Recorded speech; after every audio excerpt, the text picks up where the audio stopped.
Hello, and welcome to The Connection. This podcast is about understanding and building the connection we have with others and with ourselves.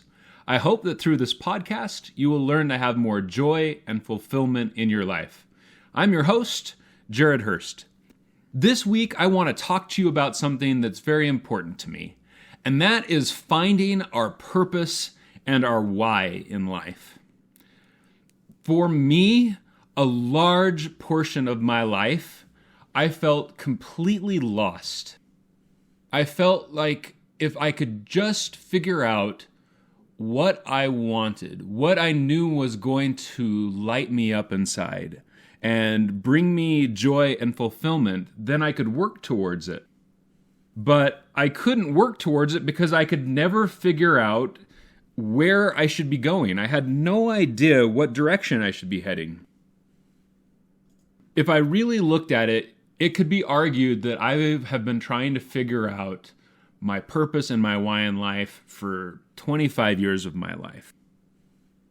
At least 15 of those have been incredibly dedicated to the act of trying to figure out what I wanted. I started back when I was in high school. I remember we had an assessment test when I was 17.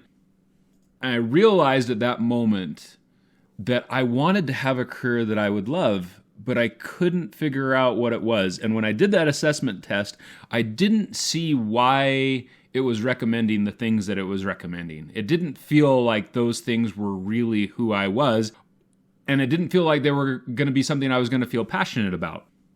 Interestingly enough, now I can see where those things would have been perfect for me.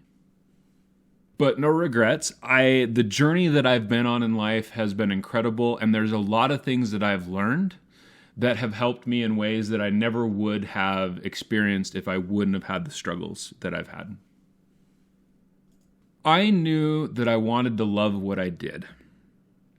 So I went out, and over probably, we'll say it's a 12-year period of time, I changed careers 3 times. I changed my major 3 times.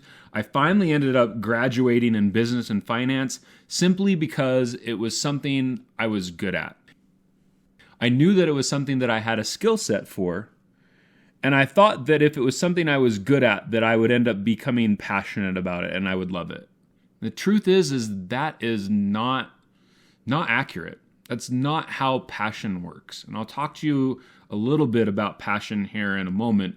I'll give you a really quick description that one of my favorite speakers, Simon Sinek, says. He says that passion is an output, not an input. In other words, we get passion from taking action, and then that action causes us to feel passion. Instead, most people are looking to feel passion about something that they're considering doing before they've taken any action. I love that idea, and I feel like it has helped me immensely in my life. But when I learned it and when I heard it, it felt like it gave me something that was important, but it didn't feel like it gave me enough direction.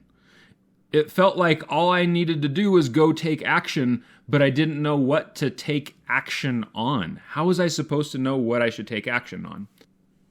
So I'll talk to you a little bit about how I found what kind of actions you should take in order to find the things that you will feel passionate about once you take those actions. Before I get into that, there's 2 questions that I've heard during my journey. So I have read multiple books on finding our passion and our calling in life. I've listened to multiple podcasts. I've paid hundreds, if not thousands of dollars for programs in order to help me figure out my why and my passion. And I've taken all of those things that I've learned, and I've taken all of those my own concepts and created something that I feel is really powerful. But to start you out with, a lot of people really can figure out their passion, or at least the general direction which they should be headed, based off of two questions. I feel like asking the right questions is incredibly powerful. The first question is, what would I do if I knew that I couldn't fail? The reason that question is so powerful is a lot of what holds us back in life is fear. Fear of failure, fear of rejection, fear of judgment. When you know that you can't fail at something, then all of a sudden all those fears disappear because there's no way to be rejected or to fail or to be judged if you can't fail, because you're just going to be successful at it. So what would you do if you knew that you couldn't fail? And then a reframe of that same question that's also really powerful is, if you knew you would fail most of the time, what would you do? That one's really powerful because failure is inevitable.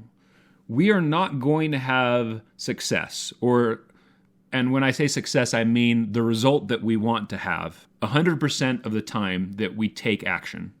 It's just not how life works. We learn from action, and we learn from having those actions not give us the result we want, and then we adapt and we move on. So if you know that failure is going to happen a lot, what would you do then? What would you love doing, even if you knew you were going to fail a lot of the time? So I think those two questions can be a really powerful way to help you find what you're looking for. And for a lot of you, that may be all that you need. Just ask those two questions and you know it. Another way of looking at it, I've heard people say, is if you had $1 billion, what would you do with your life? I think that one's okay. I'm not as sold on that line of thinking, but maybe that will help you.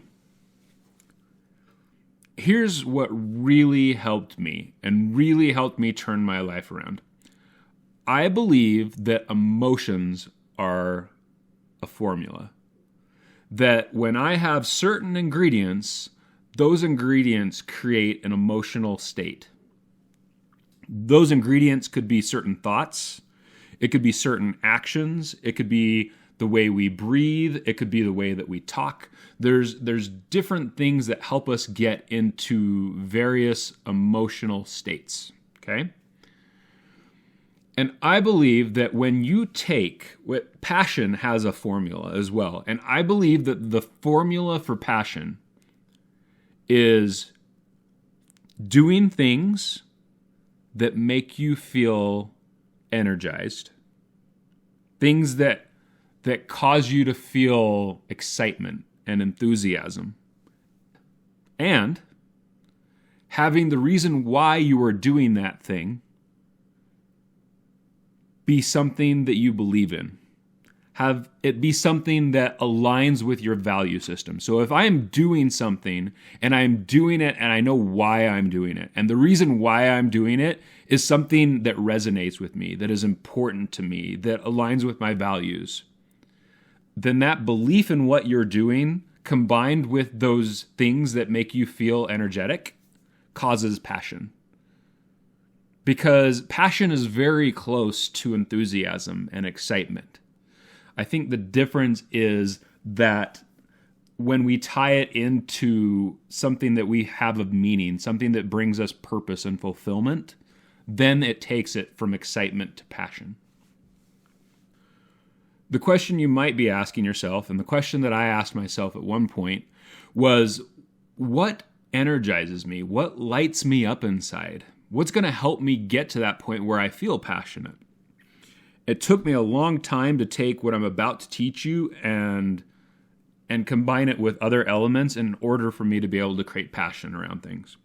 But this was the first major step I took in my life that helped me down the path of finding my passion and my excitement.